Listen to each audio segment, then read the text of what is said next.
Next we have here is type of test that we do in hypothesis testing. So the previous example that we have done in hypothesis testing was two-tailed test. Okay, that means we were checking h naught equal to and then h naught alternative hypothesis that is not equal to. Okay, so that is what we were checking. Now we have other two tests, like let's say we just want to check for one tail.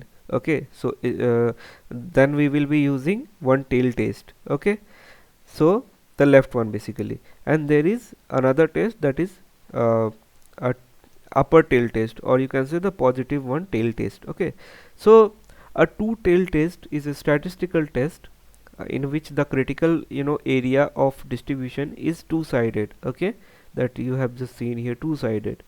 Okay, so if the value and the test whether a sample is greater than or less than a certain range of value.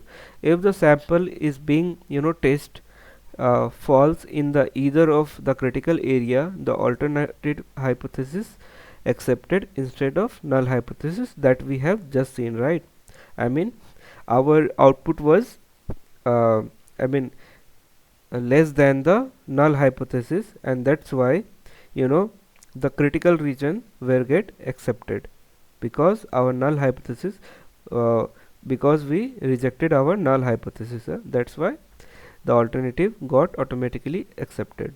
Okay, and the one tail test, that is this one and this one, basically is a statistical test in which the critical area of distribution is one-sided, so that either of the greater than or the less than a certain value, but not both. Okay, if the sample being tested falls into uh, one-sided critical area, the alternative hypothesis will get accepted instead of null hypothesis. Okay, and remember they following these type of symbols that you have seen just now. Okay,